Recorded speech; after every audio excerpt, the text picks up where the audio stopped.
Hello and welcome to all of you in geography class. आज हम बात करेंगे भारत की भूवैज्ञानिक संरचना पर अर्थात जियोलॉजिकल स्ट्रक्चर पर।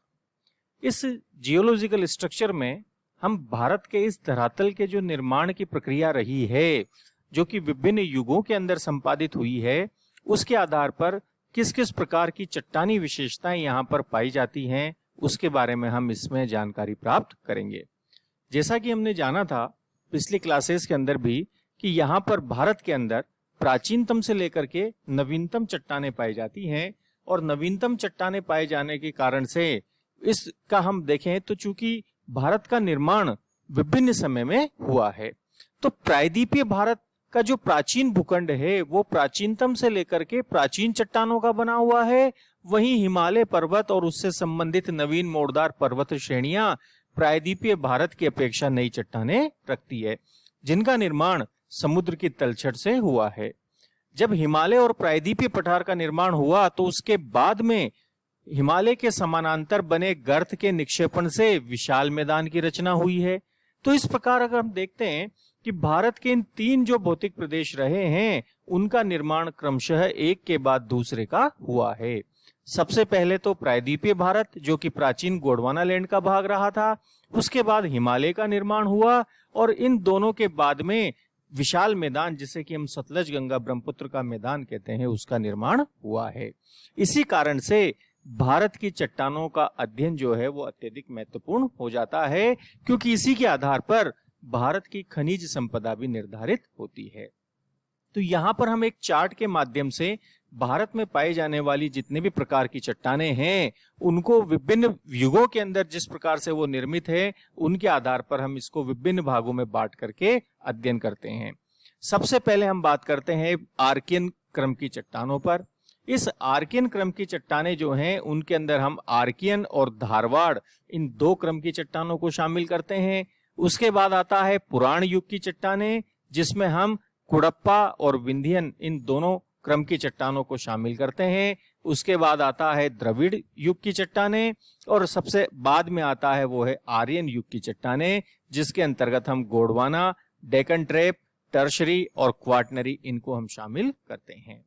यहाँ पर हम इस बात का आवश्यक रूप से ध्यान रखें कि आर्कियन सिस्टम जो है ये सर्वाधिक प्राचीन है, वहीं आर्यन युग की चट्टानें नवीन चट्टानों के अंतर्गत शामिल की जाती है। इसी प्रकार से हम इसको दूसरे शब्दों में यूं भी कह सकते हैं कि प्राचीनतम से लेकर के नवीनतम चट्टानों के क्रम की यदि हम बात करें तो Archean, Dharwar, Cuddapah, Vindhyan, Dravidian, Gondwana, Deccan trap, tertiary और क्वाटरनरी ये आता है। लेकिन जब अगर हमसे नवीनतम के बारे में बात की जाए, नवीनतम से लेकर के प्राचीनतम के बारे में, तो उस समय पर हम quaternary, tertiary, Deccan trap, Gondwana, Dravidian, Vindhyan, Cuddapah, Dharwad और आर्कियन क्रम के ऊपर हमें चर्चा करनी होगी। ये प्राचीनतम की चट्टानें हैं और ये नवीनतम चट्टानें हैं। इसका विवरण हमें इसी प्रकार से ध्यान में रखना होगा। अब हम देखते हैं इनकी क्या क्या विशेषताएं हमें यहाँ पर दिखाई देती है। सबसे पहले हम बात करते हैं आर्कियन सिस्टम की, यानी कि आर्कियन चट्टानों की, जो कि भारत की सबसे प्राचीन चट्टानें मानी जाती हैं। इन चट्टानों का निर्माण पृथ्वी के ठंडा होने के फलस्वरूप हुआ गया था। जैसे ही धरातल का निर्माण हुआ पृथ्वी के ठंडा होने पर, उस समय पर जिस धरातलीय भाग के निर्माण हुआ, जिस धरातलीय भाग का निर्माण हुआ, वही आर्कियन क्रम की चट्टानें कहलाती हैं, अर्थात ये गोंडवाना लैंड के रूप में जानी जाती हैं।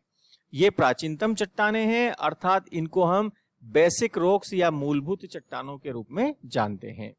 अत्यधिक रूपांतरण के कारण इनका मौलिक रूप नष्ट हो चुका है। ये रवेदार चट्टानें हैं जिनमें जीवाश्मों का अभाव है। ये नीस और शिस्ट प्रकार की चट्टानें हैं, और ये हिमालय के गर्भ में भी रीढ़ की हड्डी के समान ये चट्टानें मौजूद हैं।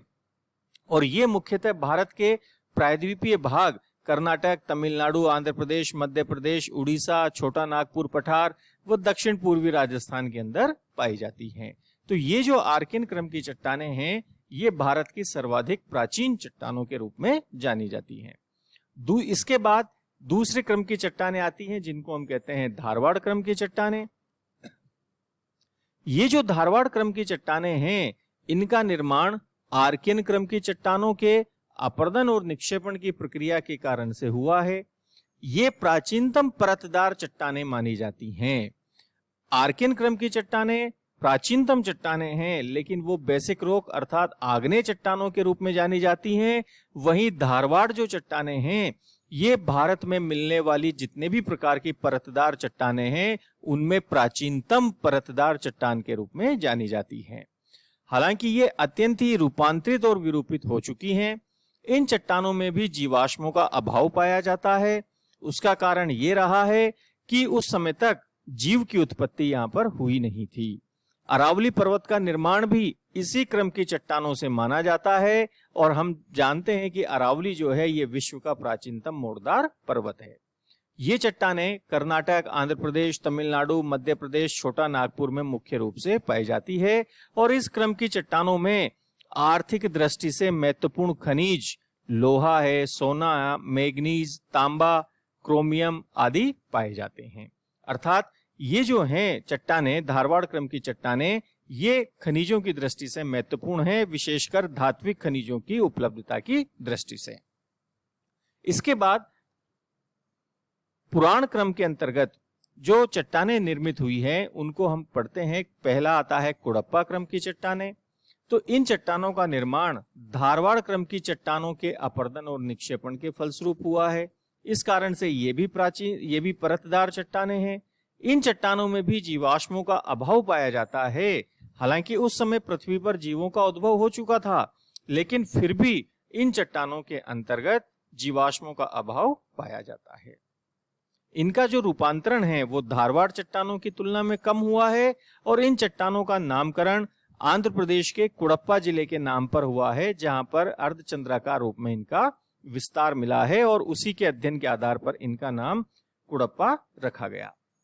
यहाँ पर हम मानचित्र के अंदर इन विभिन्न प्रकार की चट्टानों को, चाहे वो आर्कियन रॉक्स हों, चाहे उसी प्रकार से वो धारवाड़ रॉक्स हों या कुड़प्पा रॉक्स हों, और जो जिसके बारे में हम आगे बात करेंगे विंध्यन रॉक्स हों, उनके बारे में हम देख सकते हैं इनके प्राप्ति स्थल कौन कौन से रहे हैं।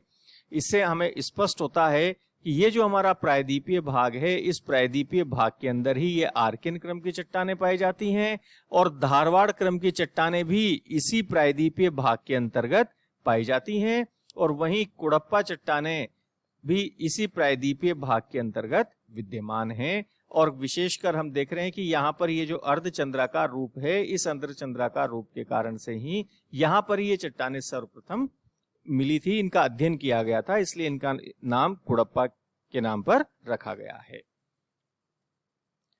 ये जो कुड़प्पा चट्टानें हैं, इन कुड़प्पा चट्टानों के बारे में हम जानते हैं कि ये बलुआ पत्थर, चूना पत्थर, संगमरमर, एस्बेस्टोस आदि के लिए प्रसिद्ध है।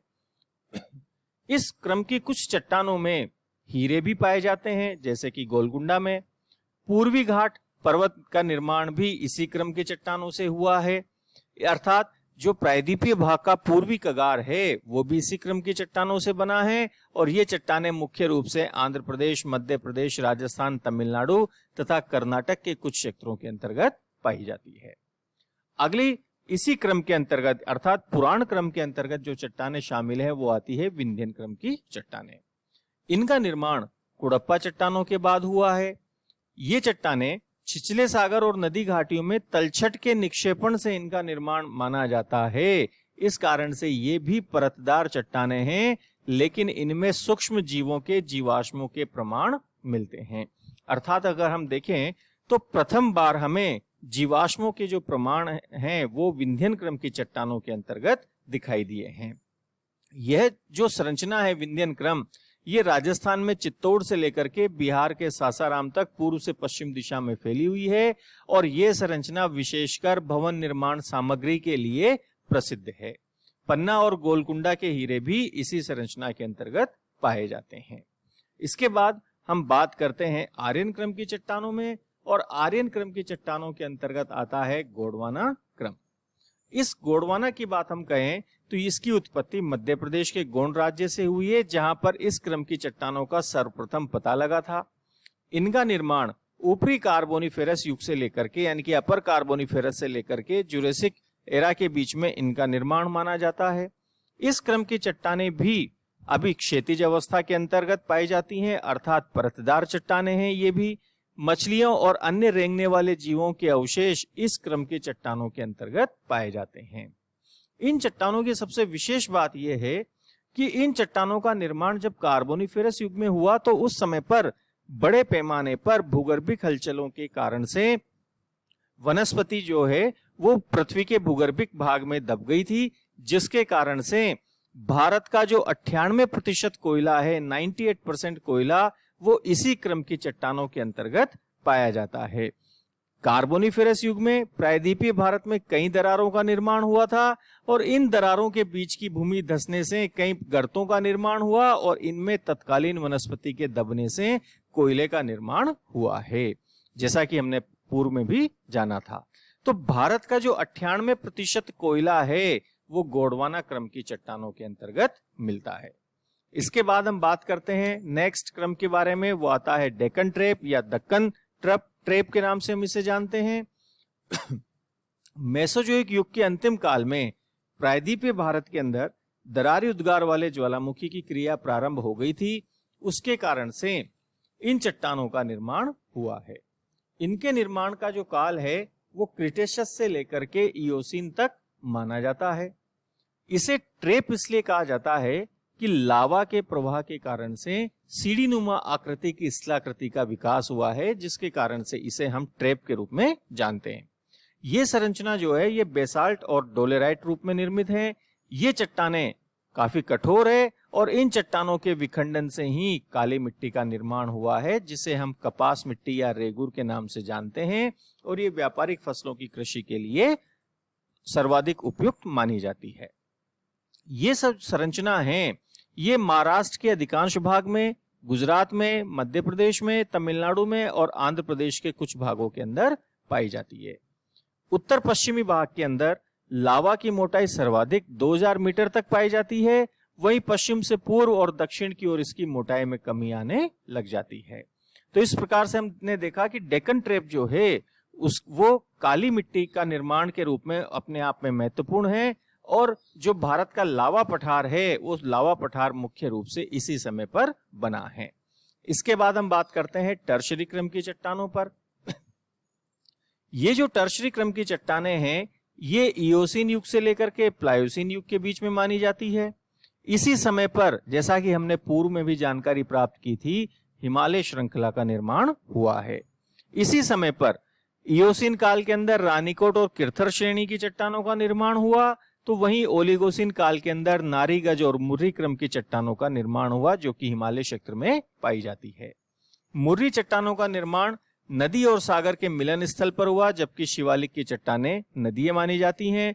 असम, राजस्थान और गुजरात में खनिज तेल के भंडार इयोसीन और ओलिगोसीन संरचना में ही पाए जाते हैं और वहीं इस काल की चट्टानों में उत्तर पूर्वी भारत और जम्मू कश्मीर में, साथ ही साथ पश्चिमी राजस्थान के अंतर्गत जो निम्न स्तरीय कोयला है उसका भी निर्माण वो भी इसी संरचना के अंतर्गत पाया जाता है। तो इस प्रकार से हम कहें तो भारत का 98% कोयला तो गोंडवाना क्रम की चट्टानों में पाया जाता है, वहीं 2% जो कोयला है वो टर्शरी क्रम की चट्टानों में लिग्नाइट के रूप में पाया जाता है। इस संरचना में हिमालय प्रदेश और गढ़वाल हिमालय में भी चूने के पत्थर के निक्षेप पाए जाते हैं और कश्मीर से लेकर के असम तक इस संरचना का विस्तार पाया जाता है। इसके बाद बात आती है क्वाटनरी सिस्टम की। यह संरचना सिंधु और गंगा के मैदानी भाग के अंदर पाई जाती है। मध्य और ऊपरी भागों के अंतर्गत हम देखें तो प्लीस्टोसीन युग में पुरानी जलोढ़ मिट्टी का निर्माण हुआ, जिसे हम प्राचीन बांगड़ के नाम से जानते हैं। वहीं नवीन जलोढ़ मृदा का निर्माण प्लीस्टोसीन काल के अंत में प्रारंभ हुआ और ये वर्तमान काल में भी जारी है और इसे खादर के नाम से जाना जाता है। इस मैदान की अंतर्गत तलछट की गहराई में काफी विभिन्नता पाई जाती है और विभिन्न नदियों ने जो डेल्टाई भागों का निर्माण किया है वो डेल्टाई भाग भी इसी के अंतर्गत माने जाते हैं। कश्मीर घाटी का निर्माण भी इसी समय पर प्रारंभ हुआ, वहीं पश्चिमी राजस्थान में भी इस काल के निक्षेप मिलते हैं और कच्छ का रण भी इसी समय पर विद्यमान था। तो इस प्रकार से ये भारत की भूवैज्ञानिक संरचना के बारे में हमने जानकारी प्राप्त की है। Thank you.